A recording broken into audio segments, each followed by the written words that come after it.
আসসালামু আলাইকুম। সকলকে স্বাগত জানিয়ে শুরু করছি আজকের ভিডিও।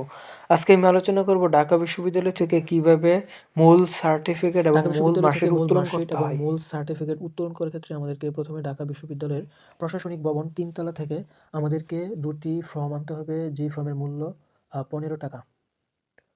অর্থাৎ ২টা ফর্ম আমাদের কাছ থেকে ৳৩০ নিবে। আমাদেরকে প্রথমে ফর্মগুলো কালেক্ট করতে হবে। কালেক্ট করার পর ফর্মগুলোকে ফিল আপ করতে হবে।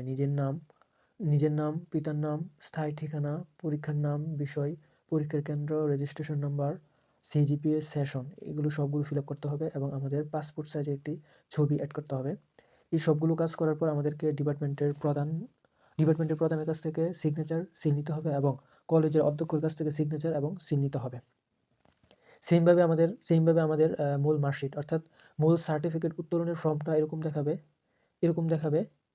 আর মূল মার্কশিট উত্তোলন করার ক্ষেত্রে আলাদাভাবে আরেকটা আমাদের ফর্ম নিতে হবে, যা হচ্ছে এরকম দেখাবে। অর্থাৎ মূল মার্কশিট এবং মূল সার্টিফিকেট ফর্ম ২টা প্রায় একই রকম। মার্কশিটের ক্ষেত্রে অর্থাৎ নিজের নাম, পিতার নাম, মাতার নাম, স্থায়ী ঠিকানা, পরীক্ষার নাম, রোল নম্বর সবগুলো পূরণ করতে হবে এবং ফিল আপ করার পর ডিপার্টমেন্টের প্রধান এবং অধ্যক্ষের কাছ থেকে সিল এবং সিগনেচার নিতে হবে। ফর্মগুলো সিগনেচার নেওয়ার পর এই ফর্মগুলো ঢাকা বিশ্ববিদ্যালয়ের প্রশাসনিক ভবন ৩ তলাতে অর্থাৎ ৩০২ নম্বর রুমে এগুলো জমা দিতে হবে। অর্থাৎ মার্কশিটের ক্ষেত্রে কী ফর্মের পাশাপাশি কী কাগজ লাগবে এবং সার্টিফিকেটের জন্য কী কাগজপত্র লাগবে, এগুলো আমি জানিয়ে দিচ্ছি। সার্টিফিকেটের জন্য আমাদেরকে সার্টিফিকেটের এই ফর্ম লাগবে এবং ফর্মের সাথে আমাদেরকে ব্যাংক রিসিট অর্থাৎ ব্যাংক পেমেন্টের রিসিট সাথে জমা দিতে হবে। ওই ব্যাংক রিসিটের সাথে পাশাপাশি আমাদেরকে 4th ইয়ারের অর্থাৎ অনার্স 4th ইয়ারের এডমিট কার্ড জমা দিতে হবে।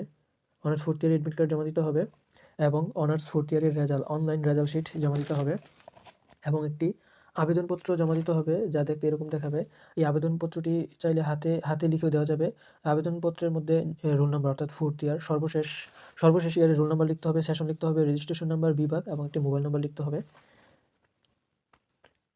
সো সার্টিফিকেটের জন্য আমাদেরকে মোট 4টা কাগজ সাবমিট করতে হবে। ফর্মের সাথে হচ্ছে গিয়ে ব্যাংক রিসিট, চতুর্থ বর্ষের অনলাইন রেজাল্ট শিট। ঠিক মার্কশিটের জন্য আমাদেরকে এরকম ফর্মের পাশাপাশি ব্যাংক পেমেন্টের রিসিট জমা দিতে হবে। এবং এডমিট কার্ড 4th ইয়ারের এডমিট কার্ড জমা দিতে হবে। অনার্সের 4th ইয়ারের অনলাইন রেজাল্ট শিট জমা দিতে হবে। অর্থাৎ মার্কশিটের ক্ষেত্রে অনার্স প্রথম বর্ষ থেকে অনার্স ফাইনাল ইয়ার পর্যন্ত সবগুলো অনলাইন মার্কশিট জমা দিতে হবে এবং একটি আবেদনপত্র জমা দিতে হবে। এগুলো সবগুলো জমা দিতে হবে। সার্টিফিকেটের জন্য আমাদের ৩০২ নম্বর রুমে জমা দিতে হবে এবং মার্কশিটের জন্য আমাদের ৩০১ নম্বর রুমে জমা দিতে হবে। এগুলো জমা দেওয়ার পর আমাদেরকে ডাবির অফিসের কর্তৃপক্ষ আমাদেরকে একটি ডেট দিয়ে দিবে। ওই ডেটে গিয়ে আমাদের সার্টিফিকেটগুলো কালেক্ট করতে হবে। অর্থাৎ মেইন সার্টিফিকেট উত্তোলন করার ক্ষেত্রে প্রফেশনাল সার্টিফিকেট অবশ্যই জমা দিতে হবে।